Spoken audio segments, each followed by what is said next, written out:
Depuis des siècles, le Conseil galactique avait pris sa décision. Il avait gouverné d'innombrables espèces en façonnant la galaxie selon sa volonté. Les civilisations qui résistaient étaient soit écrasées, soit effacées de l'histoire. Pour eux, la Terre n'était pas différente. Le suprême commandant du Conseil, Lord Veric, se tenait dans la grande chambre, ses yeux froids et reptiliens balayant les dirigeants rassemblés de l'Empire. Sa voix résonnait à travers la salle. « L'humanité est une erreur », déclara-t-il. Ils sont violents, imprévisibles et refusent de se soumettre. Nous devons les effacer avant qu'ils ne se propagent davantage. Personne ne contesta la décision, elle était finale. La Terre brûlerait.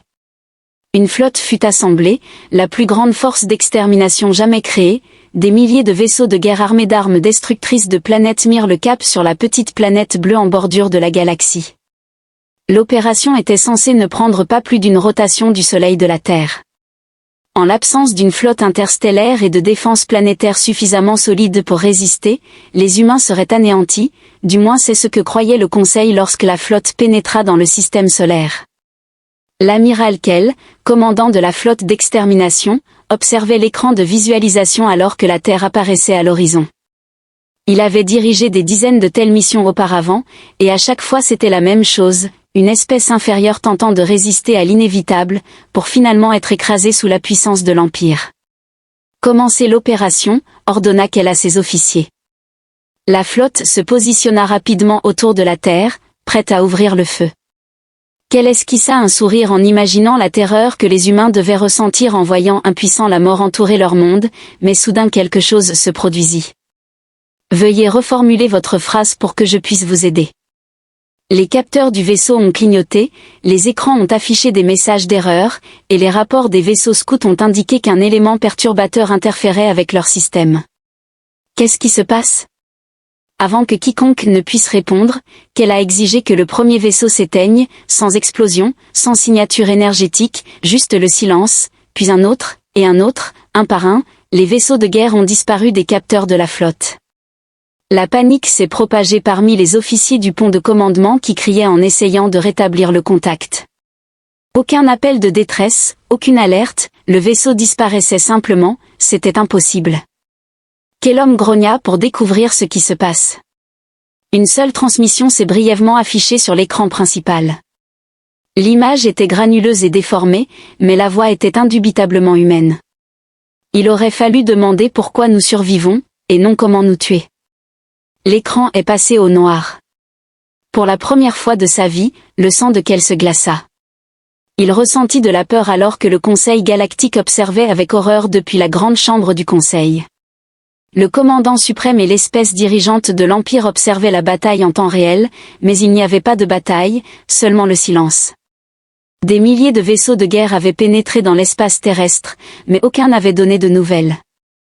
Un haut fonctionnaire se tourna vers le seigneur Veric, commandant suprême, et lui demanda « Où est notre flotte ?» Veric ne répondit pas, il ne le pouvait pas. Il n'y avait ni épave, ni survivants, ni trace que les vaisseaux aient jamais existé. Quelque chose n'allait pas.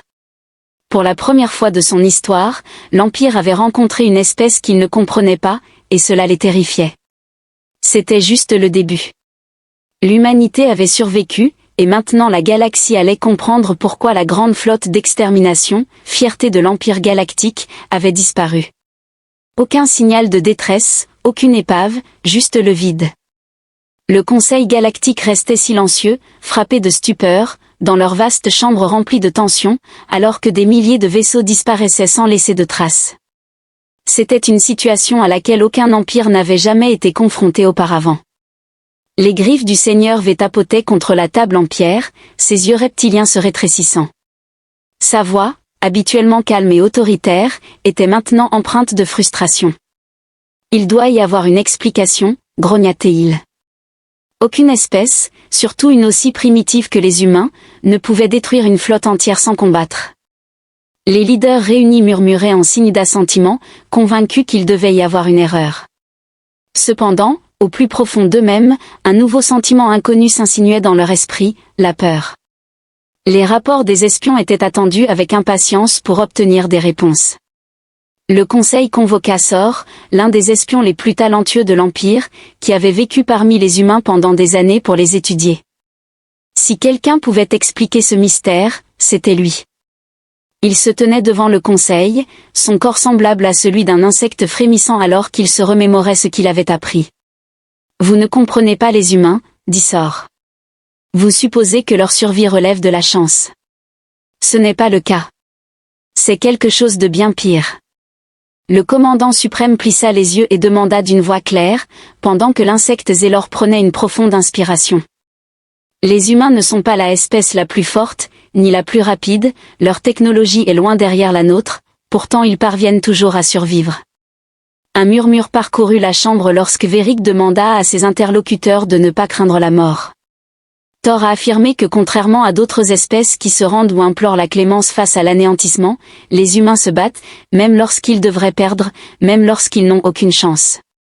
Il est important de noter que ils s'adaptent, ils endurent. Ils refusèrent de mourir dans un silence qui s'abattit sur le conseil. Ils avaient déjà fait face à de la résistance par le passé, mais jamais rien de tel. Dans une tentative désespérée de recueillir plus d'informations, le conseil ordonna l'interrogatoire d'un soldat humain capturé lors d'une escarmouche passée. Le soldat humain, battu mais défiant, fut amené devant les seigneurs de guerre du conseil, même enchaîné, il ne semblait pas avoir peur. Véric s'avança. « Que s'est-il passé avec notre flotte ?» demanda-t-il. Le soldat humain esquissa un sourire narquois. Disparu, les griffes de Verk tressaillirent. Le soldat humain se pencha légèrement en avant, son visage meurtri ne montrant aucune peur. « Vous pensiez que nous étions faibles, dit-il. Vous pensiez pouvoir nous anéantir comme les autres, sa voix se fit plus basse. Mais vous ne tuez pas les humains, vous nous rendez plus forts, conclut-il. Son cœur battait fort alors qu'il se tournait vers ses conseillers pour renforcer les défenses de tous les mondes centraux. Si les humains ripostent, nous devons être prêts, pensait-il. Cependant, au fond de lui, il savait que la guerre avait déjà commencé. Le Conseil galactique avait commis une erreur fatale en croyant que les humains n'étaient qu'une espèce primitive de plus, pouvant être éradiquée sans conséquence. Maintenant, leur flotte la plus puissante avait disparu, engloutie par un ennemi qu'ils ne comprenaient pas. La panique s'est répandue dans l'Empire, le Conseil ne pouvait se permettre de paraître faible, ils avaient besoin de réponses, ils en avaient besoin. Ils se vengèrent en envoyant leurs meilleurs. Des assassins d'élite, des infiltrateurs silencieux. Les tueurs, formés pour traquer et détruire, avaient pour mission simple de découvrir ce qui s'était passé et d'achever ce que la flotte n'avait pu faire, mais cette fois, la guerre ne se déroulerait pas dans l'espace ouvert, elle se jouerait dans l'ombre. Le silence. La guerre a commencé lorsque la première équipe d'une escouade d'élite de chasseurs connue sous le nom de Traqueurs du Vide a atterri aux confins du système solaire de la Terre. Ces créatures avaient assassiné des rois, renversé des empires entiers au beau milieu de la nuit. Aucune cible n'avait jamais survécu à leurs attaques, elles n'avaient jamais envoyé de rapport. La deuxième équipe, plus prudente, a évité la Terre et s'est concentrée sur ses colonies extérieures.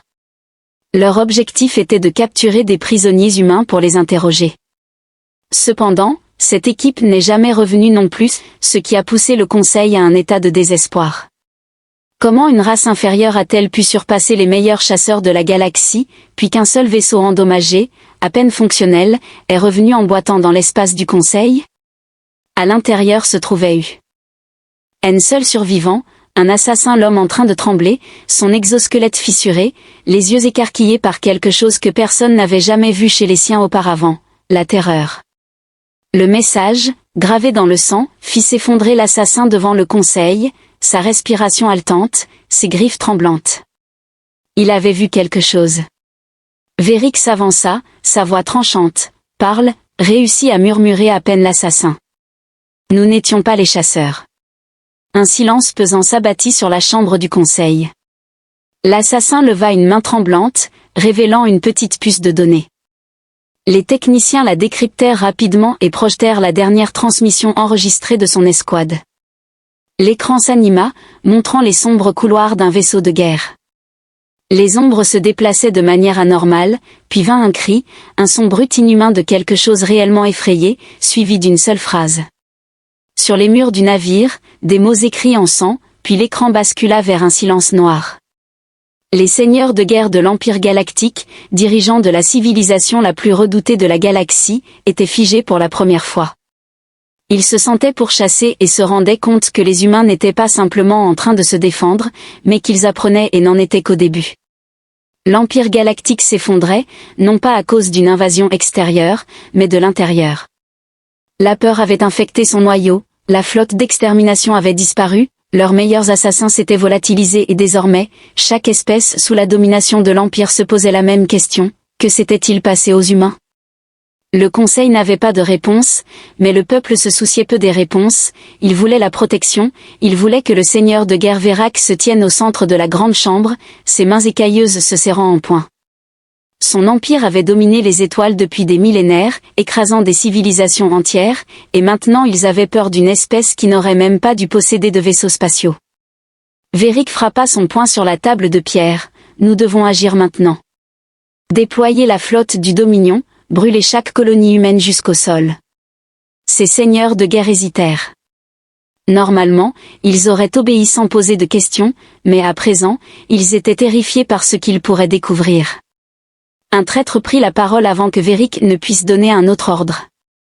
Une silhouette s'avança depuis les ombres, une créature à la peau pâle et aux implants cybernétiques. Les Drills étaient une race de savants et de scientifiques autrefois fidèles à l'Empire, mais celui-ci avait passé trop de temps parmi les humains. Son nom était Vérich et il était venu avec un avertissement, vous faites une erreur. Vérich a déclaré calmement. Ver le regarda d'un air réprobateur. L'erreur a été de permettre à ces créatures d'exister, nous aurions dû les éliminer dès que nous les avons découvertes. Veri secoua la tête. C'est précisément pour cette raison que vous perdrez. La chambre tomba dans le silence. Les seigneurs de guerre écoutaient. Les humains ne se battent pas comme nous. Veri poursuivit, vous pensez en termes de bataille. Les intelligences artificielles envisagent des flottes et des armées, tandis que les humains pensent en termes de survie et de vengeance, leurs mâchoires serrées. Considérés comme des primitifs, ils sont incapables de rivaliser avec notre puissance. Les doigts métalliques de Vich tambourinaient contre la table. Il se pencha en avant et déclara, ils n'ont pas besoin de te tuer, ils doivent juste te faire saigner. À peine avait-il prononcé ces mots que la discussion dans la chambre fut soudainement interrompue par une transmission. Le signal était perturbé, mais provenait d'une des mondes centraux de l'Empire. Un officier tremblant apparut sur l'hologramme, sa voix empreinte de panique, nous sommes attaqués. Le sang de Verac se glaça. L'officier, dont les yeux étaient remplis de terreur, s'exclama, qui ose nous attaquer? C'est eux, commandant suprême, ce sont les humains. Il est impossible de desserrer leurs griffes tant qu'ils n'ont pas les chiffres nécessaires. Un grondement profond résonnait à travers la transmission. Le visage de l'officier s'est tourné, éclairé par une explosion derrière lui, sa voix s'est brisée d'incrédulité, ils sont partout. L'écran est passé en mode statique, Ver fixa l'obscurité pendant un long moment. La guerre qu'il croyait contrôler avait déjà commencé et pour la première fois dans l'histoire, l'Empire n'était pas le prédateur, mais la proie. L'Empire galactique était en train de sombrer dans le chaos, les attaques humaines se propageaient comme une traînée de poudre et les lignes d'approvisionnement étaient coupées. Des bases militaires ont été détruites, des planètes entières sont devenues sombres, pourtant il n'y avait aucun ennemi. Dans l'espace ouvert, pas de grande bataille, pas de déclaration de guerre, seulement la destruction, les humains étaient des fantômes frappant depuis l'ombre. Pour la première fois dans l'histoire de l'Empire, ils ont disparu avant que la riposte puisse commencer, perdant ainsi le contrôle, ce qui a été perçu comme un pari désespéré. Le suprême commandant se tenait devant son conseil de guerre, sa colère à peine contenue. La guerre n'est pas ceci, c'est de la folie. Le chef des seigneurs de guerre rugit, tandis que ceux qui l'entourent restent silencieux, tout aussi perdus que lui. Leur empire a écrasé des milliers de civilisations, pourquoi ne pourrait-il pas écraser celle-ci? Puis, une nouvelle voix se fit entendre, froide, calculatrice, dangereuse, vous ne comprenez toujours pas votre ennemi. Vor tourna son regard vers la figure s'avançant, l'amiral Kilok. Croc n'avait jamais perdu une guerre. En tant que stratège, boucher et légende, s'il y avait quelqu'un capable de vaincre les humains, c'était lui. Véric expira lentement avant de me demander des éclaircissements. Les mandibules de l'amiral Krill cliquetaient alors qu'il étudiait la carte de guerre devant eux. Vous attendez qu'ils se battent comme nous, dit-il en secouant la tête. Ils ne le feront jamais. Verick Job serra les dents. Alors comment mettons-nous fin à cela? Les yeux froids de Clock brillèrent. Nous les attirons à nous, avec l'appât. Le plan de Croc était simple. Les êtres humains ont combattu avec le plus de détermination lorsqu'ils avaient quelque chose à protéger, c'est pourquoi l'Empire leur prenait quelque chose.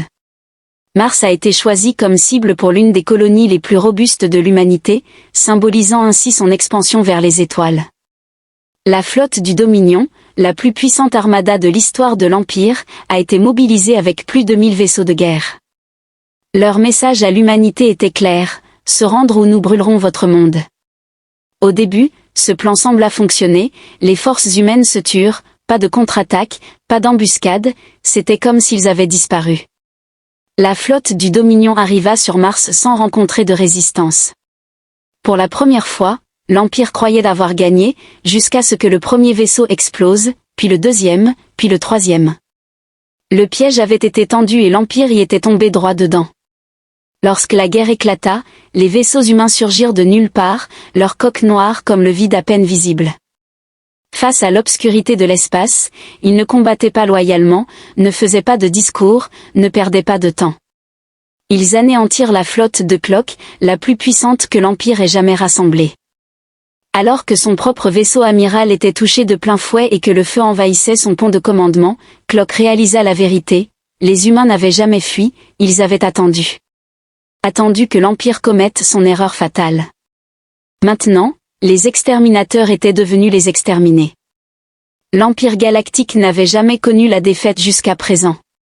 La flotte du Dominion, autrefois fierté de l'Empire, avait disparu, 1000 vaisseaux de guerre réduits en cendres dérivant silencieusement au-dessus de Mars. La nouvelle se répandit comme une traînée de poudre à travers la galaxie. Des mondes entiers autrefois loyaux envers l'Empire virent désormais la vérité, l'Empire invincible saignait et l'humanité était loin d'avoir dit son dernier mot. La panique se propage. Commandant suprême Verick était assis seul dans la grande chambre du Conseil, ses yeux froids et reptiliens fixés sur la carte holographique de l'Empire qui s'effondrait. Le silence régnait non pas en raison d'une invasion, mais par crainte, les routes commerciales étaient abandonnées, les colonies évacuées, l'Empire se désagrégeait et les humains l'avaient fait sans conquérir une seule planète. Les griffes de Verick se sont enfoncées dans la table de pierre. Comment cela a-t-il pu arriver, murmura-t-il, mais il connaissait la réponse. Ils avaient sous-estimé la Terre. Alors que le Conseil tentait de reprendre le contrôle, un message vint des ombres. Ce n'était pas en provenance d'un avant-poste impérial, ni d'un vaisseau de guerre, mais de la Terre. L'écran s'anima, révélant une humaine, une femme aux yeux perçants et à la confiance froide et calme. Elle ne ressemblait pas à un leader militaire, mais à quelqu'un qui avait déjà remporté la victoire. « Commandant suprême Vert, dit-elle d'une voix calme, presque polie, je crois que vous commencez maintenant à comprendre. » Verick se pencha en avant, ses écailles frétillant. « Que voulez-vous » La femme sourit faiblement. « Vous êtes venu pour nous exterminer, et maintenant vous demandez ce que nous voulons. » Il ressentit quelque chose qu'il n'avait pas ressenti depuis des siècles, l'impuissance. Nous désirons ce que vous ne nous avez jamais donné. La femme a poursuivi une sélection. La transmission s'est interrompue, laissant Verick et ses seigneurs de guerre dans un silence stupéfait face à l'offensive humaine. Ce qui a suivi était un acte de guerre. Les humains, autrefois considérés comme primitifs, ont commencé à frapper plus profondément dans le territoire de l'Empire. Leur objectif n'était pas de conquérir, mais d'anéantir la capacité de l'Empire à combattre. Les chantiers navals explosaient en boules de feu, les centres de communication devenaient silencieux, les convois de ressources disparaissaient. L'Empire galactique, autrefois incontesté, était systématiquement démantelé. Le pire, c'est que personne ne savait où se trouvaient les humains. Le mouvement de grève a commencé dès le début, alors que des secteurs entiers sombraient dans l'obscurité. Les seigneurs de guerre de l'Orvérac ont finalement triomphé, nous devons nous rendre, chuchota l'un d'eux. Les yeux de V brûlaient de colère, mais au fond de lui, il savait que la vérité, l'Empire était fini. Ils avaient essayé d'exterminer l'humanité, et maintenant l'humanité rendait l'appareil. Dans un geste de désespoir ultime, Verick envoya un message à la Terre, non pas pour se rendre, mais pour survivre. Que voulez-vous ? Demanda-t-il à nouveau. Cette fois, la femme humaine ne souriait pas, affichant une résolution froide. Nous voulons la paix, déclara-t-elle, mais sachez ceci, si jamais vous revenez pour nous attaquer, nous ne nous arrêterons pas. L'écran s'est assombri et à cet instant, Véric a compris que les humains avaient déjà gagné. L'ancien et puissant empire galactique n'existait plus, non pas en raison d'une grande invasion, non pas en raison d'une puissance de feu écrasante, mais parce qu'ils avaient craint le mauvais ennemi, considérant les humains comme primitifs et faibles. Indignes des étoiles, ils s'étaient ainsi condamnés au dernier souffle de l'Empire.